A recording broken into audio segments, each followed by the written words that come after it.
Hi, welcome to the BD Roundtable. We're here with Andrew McGrath. He is the founder of Greenlight Consulting, a Hong Kong-based recruitment company who helps law firms place business development and marketing roles. Now on the call, we ask Andrew about what are the core elements of a key client program, how do we implement it in our firms, and most importantly, how do we keep up the momentum? Now, if you'd like to participate in future interviews, head on over to bdroundtable.com to sign up to become a member. When you do, you get access to our private Slack group community, which is full of legal marketers like yourself. Now, here's Andrew. So with your experience looking at all those different types of programs, what would you say are the key elements that really make them valuable for the client and the law firm? Is there something that stands out? Look, it's a really big question. I think you have to, just to start with, sort of the overarching question was, look, why are we doing this? Why are we going to devote the time and the resources and to really, develop this key client program? And I think it's not rocket science. We want to grow these client relationships. We see potential in these key clients. Obviously, existing clients are easier to grow than winning new clients. We want to grow spread the work, increase the fees, obviously, increase that client loyalty, and take a long-term approach to this. And so, it's really funny. It's all about starting with the client's business, and I find it quite funny that a lot of firms have these great ideas and we're client-focused. They sort of more or less impose it on the client, where instead of starting with the client, really understanding that client's business. Its business, the industry that it operates in, whether it's healthcare or aviation or whatever. What are the challenges for that client and that client industry? What are the real key areas of law that client requires? And then really understanding the client's expectations in terms of sort of firstly understanding the client on a industrial level, and then that client's service requirements and how it likes to operate and how it likes to communicate, and obviously its priorities and all that sort of stuff, but really understanding its culture, its expectations, whether it's involved in client social responsibilities and so forth, but also understanding the client's competitors and also your competitors. Who else is that client using within the legal sphere? So start with the client, understand the client and all it's everything that's a priority for them, and then switching that to your internal organization and matching that. So matching the right areas of law, really understanding those service expectations, doing it hopefully better than your competitors who you've worked out who they are, and as a result, achieving that goal that you set out to grow the business. Yeah, I mean, that's good.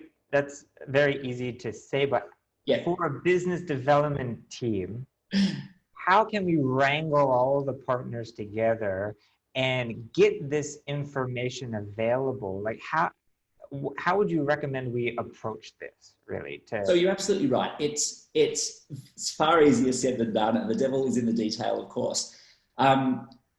It's very difficult unless the firm has that real culture where it's a client-focused culture, and it has to be led from above. So your managing partner and your firm's leadership has to really embrace this, and it has to be filtered down throughout the entire organization. So from inductions when people join the firm through to the client development training, and through to all the communications internally and externally, really making it clear that this is the firm's priority. Back to the sort of detail, it's funny, you've got to get some runs on the board, and it does take some time and some patience and some commitment. So my recommendation is really start small. Pick one or two clients that they're clients that you know that there's potential growth. Getting that chemistry right with the relevant partner, we can go through some detail later about some of the internal things we've done, like having a client relationship partner, having a business development client relationship manager, making sure that chemistry is right and that partner is committed. And often that's a junior partner who really wants to get their profile raised, right? And who has a great relationship with the client. And then this is where business development can really play a big part. You're essentially being sort of providing proactive operational support. So, and coming with ideas to that client. So you'll be setting up that once you've established the sort of key client team based on those areas where the client needs that work and where they need that work geographically. They don't have to be, my suggestion is don't overcomplicate it. You can have quite a simple client plan with some really achievable goals and timing and who's responsible. Having those client team meetings maybe every 6 weeks, just checking in, where are we at? How are we going with those actions? Doing, check obviously all the client feedback, the client review, checking with the client, making sure this is done in conjunction with them. Do they want tailored training? Do they need a secondee? Do they, what sort of, do they like to do social activities together? So it's just, it's going back to the priorities, getting that chemistry right internally, not overcomplicating things. We're all stretched, especially in Asia and Southeast Asia, with limited resources on the BD front. And just really trying to, monitor that, share those successes, build the momentum through that initial, doing it well with a couple of clients, and not trying to have 25 key clients. Just really do it well with a couple. Demonstrate that, really promote that and praise that, and then sort of hopefully that momentum will follow. Okay, so sort of the bare minimum, simple. So you need a key relationship partner, maybe a junior partner who has a little bit more time to look out for these sort of things. Not necessarily the most high build partner for that client, right? You would need some sort of document, so maybe an Excel or a Word document that kind of goes over, okay, these are the client's issues, these are what we want to do for the client, and these are the touch points. So you can kind of share that internally.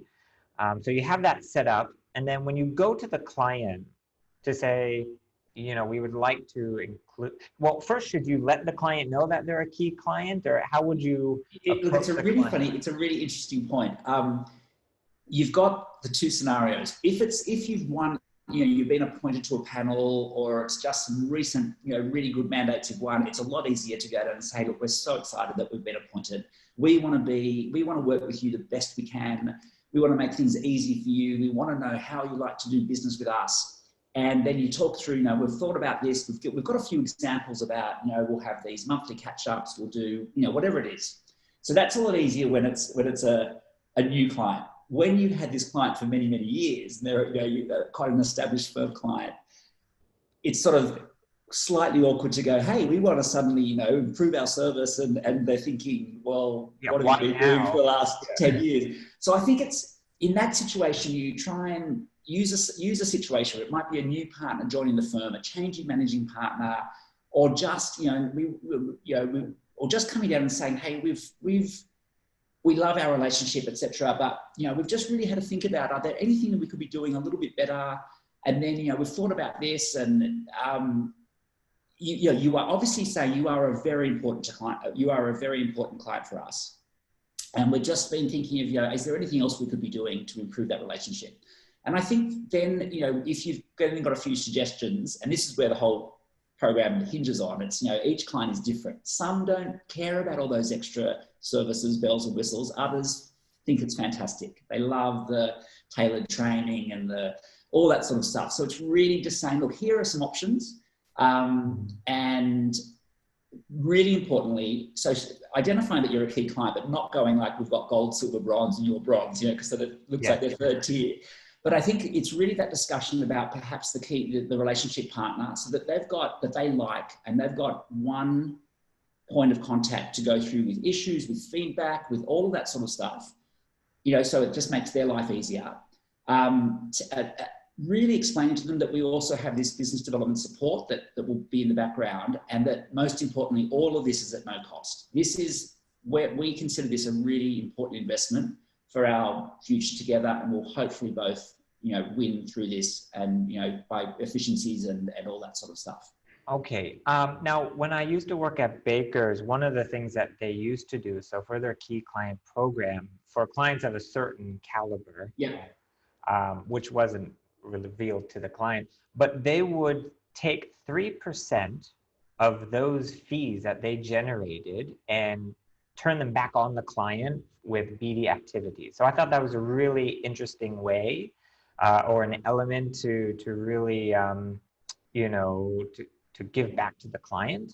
Yeah, Because it's one thing just to do a few trainings and stuff, but to really have this pool of money I think it's great. that's available for associates and lawyers to spend, and you get very creative ideas on how to use that money. If not, then it doesn't go back to the It's client. funny So, you should. I was thinking of Baker's earlier, and I've know several friends who work there, and I have been extremely impressed by when I've the Bakers and other firms, that Bakers have held these amazing client and industry conferences where they fly in clients, and I think and I hadn't realized that 3% thing, but it makes sense now that and the clients get benefit out of it. They're either collaborating with their peers. You've got all these sessions that are relevant for their industry. I was like, wow, this is a really impressive thing, and I think if you can, that's a really good way of doing it. And because it's win-win. If you're the more you're making, the more you can put back into the client. Where the firms tend to be not so good is when a sort of penalising behaviour that isn't when it's gone the other way. So yes, when a relationship partner's winning, or this worked fantastic, or when a client says, I don't like this partner, there tends to be a bit of reluctance to sort of take any action, whereas they should be doing that. So I think that's one of we can get onto the challenges later, but I think this, it just makes sense if it's the win-win situation, and reinvesting that with the client looks so good for the client, I think. So I think that's a really I'll get into a little bit more detail on that for the Q&A for the roundtable. Yeah, sure. But are there any other things that we can keep up momentum? Like, should this be part of some lawyers' KPIs? Like, how do we make sure that this keeps going? Because if we just set up some weekly, or monthly calls, and then it just kind of fizzles out. So any other ideas? Look, I think there certainly are challenges for keeping the momentum going. We've talked a little bit about time and resources, and really therefore limiting, one partner to one client, and having some sort of KPIs. Like, we actually had job descriptions, as I said, around what the role of the client relationship partner should be, what the role of the client relationship manager should be, and so on. Sometimes they think, I don't have the skills that, I haven't been trained in this. And again, that's where business development can help a little bit. And it's just helping them ask the right questions, being just personable. I mean, just that the client likes you is really all that counts. I think there are those risks of, you think when a partner leaves the firm, I'm at a real risk of losing that client relationship.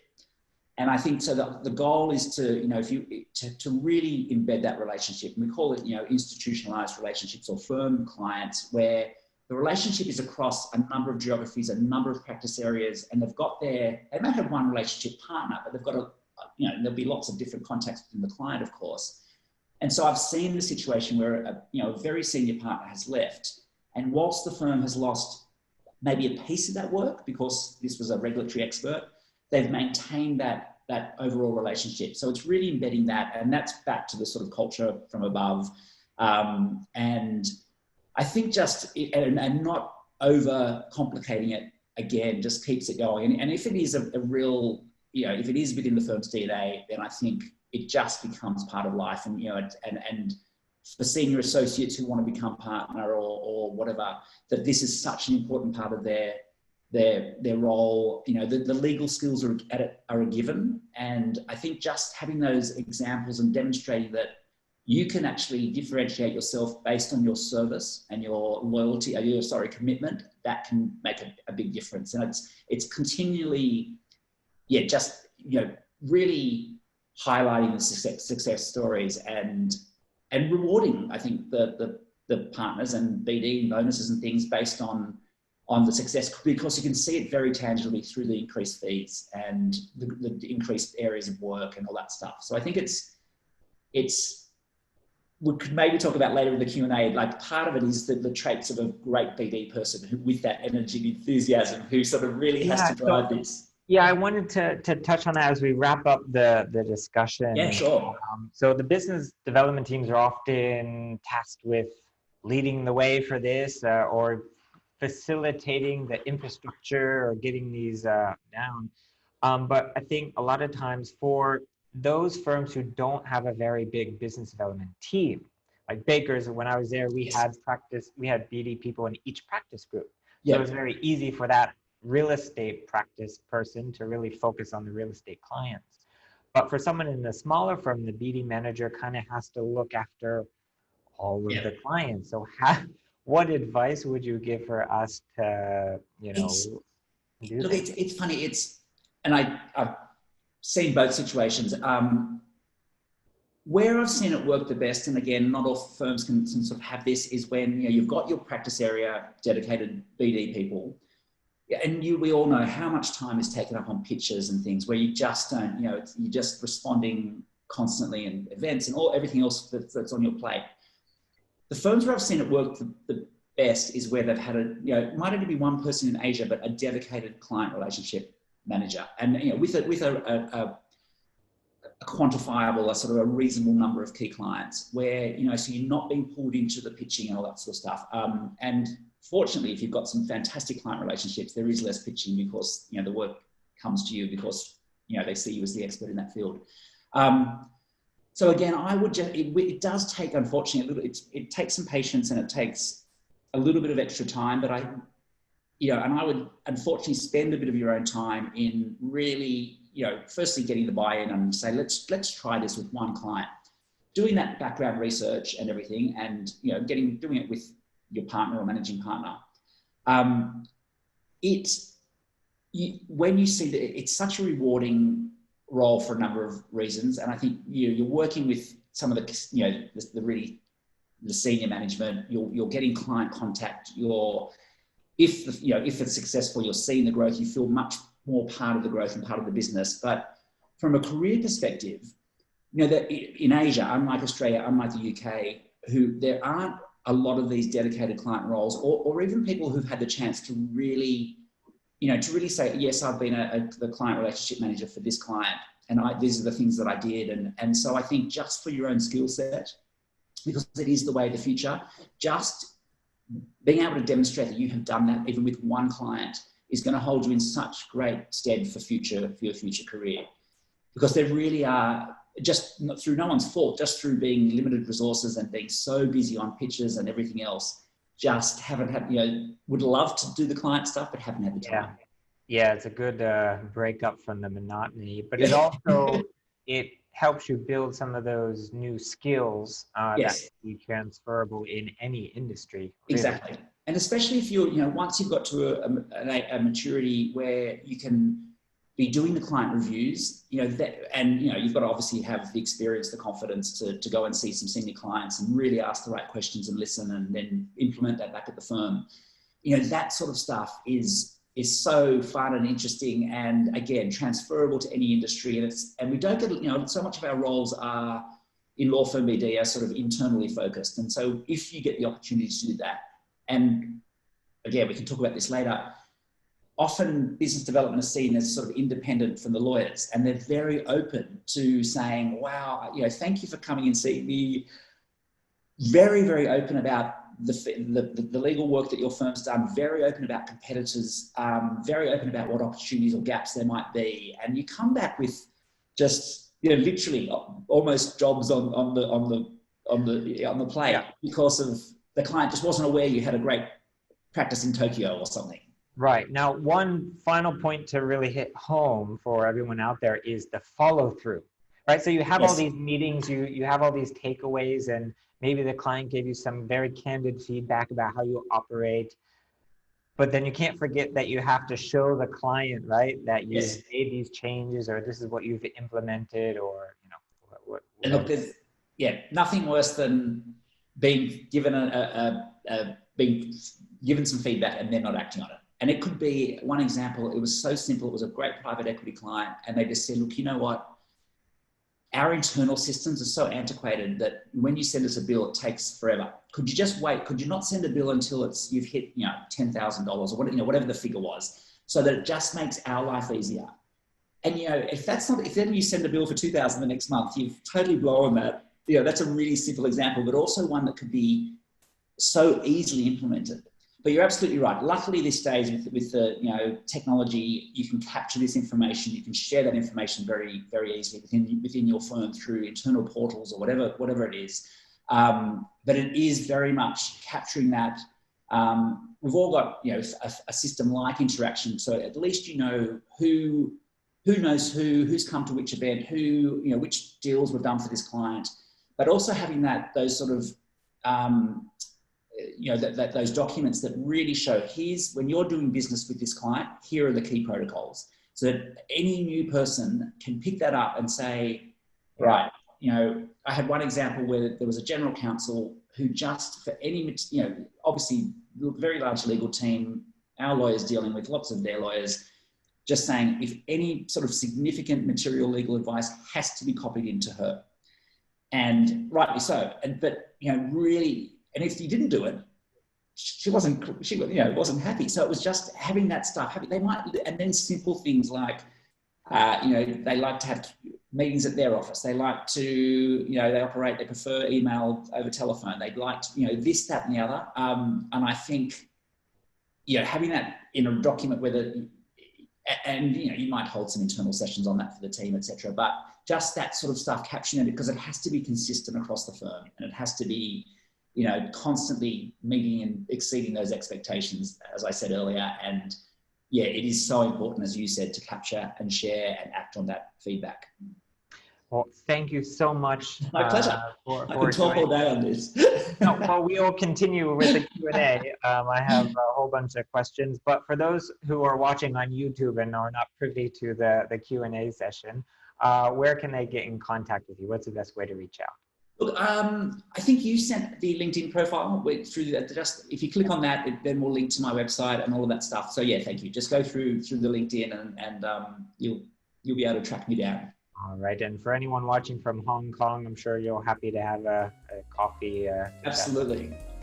All right, thank you so much, Andrew. My pleasure. Thanks for having me on.